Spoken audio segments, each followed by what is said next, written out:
AI tools are evolving incredibly fast, but many creators still face a common problem. Powerful AI tools are often scattered across different platforms, require expensive GPUs, complex AI setup, multiple tools needed, hard for beginners. Whether it's generating images, exploring models, accessing datasets, or training custom AI styles, the process can quickly become overwhelming. That's where ModelScope comes in. It's an all-in-one AI platform where you can explore advanced AI models, generate images and videos, access datasets, and even train your own custom AI models directly from the cloud. Instead of switching between multiple tools, everything is available in one place. In this video, we'll quickly explore what this platform offers, and then focus on one of its most powerful features, training a LoRA model for free using ModelScope's Civision tools. If you want to try it yourself, you can find the link to the platform in the description below. Now let's dive in and get started. After clicking the link,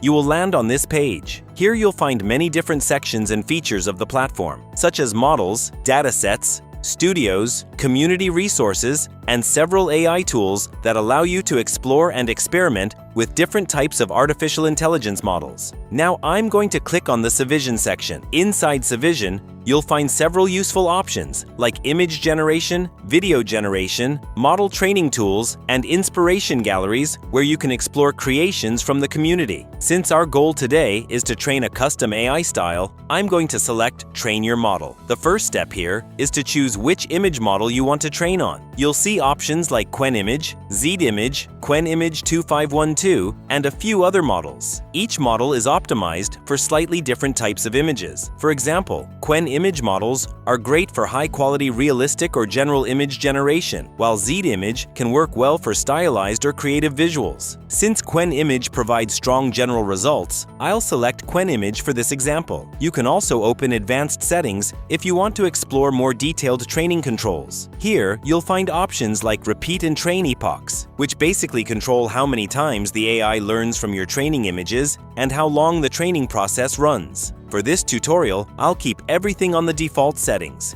which usually works perfectly fine for beginners. Next, we need to enter a LoRA model name. This is simply the name of the custom style we're creating. After that, we need to add a trigger word. A trigger word is a special keyword that activates your trained style when generating images later. For example, when you include this word in your prompt, the AI will apply the style or features it learned during training. Now we need to upload our sample training images. In this section, you can upload up to 100 images, but usually around 10 to 20 images with a similar style or subject are enough for good results. The platform also shows guidelines here, explaining what kind of images work best, such as clear images with consistent style and good resolution. So I'll upload around 10 to 12 images as training samples.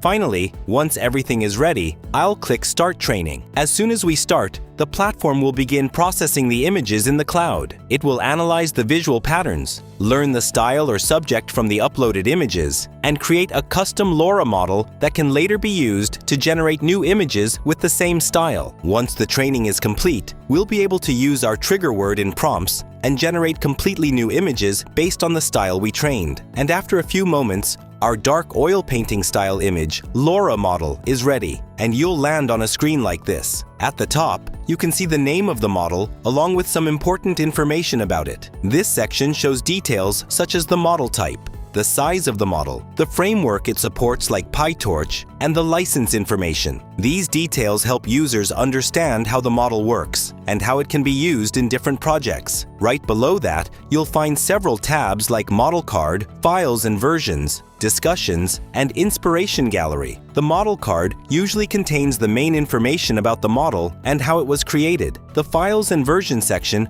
allows you to see different checkpoints or versions of the trained model. The Discussions tab is where users can ask questions or share feedback, and the Inspiration Gallery shows examples or results generated using this model. If you prefer working locally, you can also use the Download Model option, which lets you download the LoRA file and use it in tools like Comfy UI or other compatible AI workflows. You'll also see the model creator information, which shows who uploaded or trained the model. Below that, there is an API inference section, which provides example code for developers who want to connect this model to their own apps or websites using an API. All of these features make it easy to share, download, generate images, or integrate the model into different AI workflows depending on how you want to use it. Now comes the easiest part of the entire process: generating images with the LoRA model we just trained. All you need to do is add a simple prompt here. You don't need to write a very complex or highly detailed prompt. Even a few clear words are enough to generate good results. For example, I'll type something simple, like boy standing on a grassy hill at sunset, 1, 2, 3,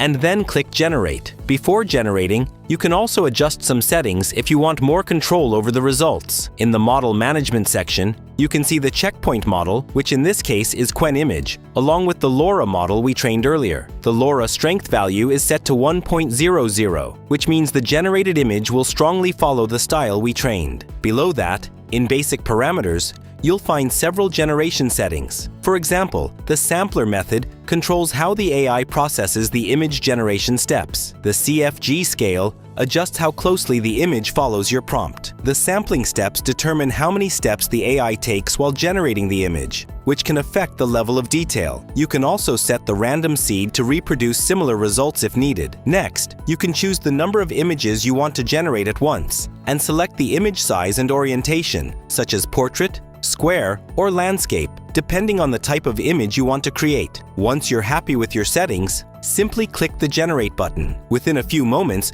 the system processes your prompt and the image appears in the output section.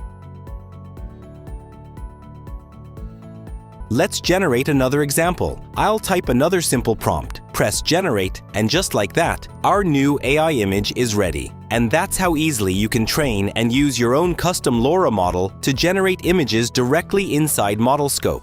And that's it, guys. In just a few steps, we explored ModelScope, trained our own LoRA model, and generated custom AI images using it. Platforms like this are making advanced AI tools much more accessible for creators without requiring expensive hardware or complicated setups. If you'd like to try this yourself, you can find the ModelScope link in the description below. Use my code TechyBro while registering to get extra credits. Check it out, experiment with your own styles, and see what you can create. If you enjoyed this video, don't forget to like, subscribe, and I'll see you in the next one.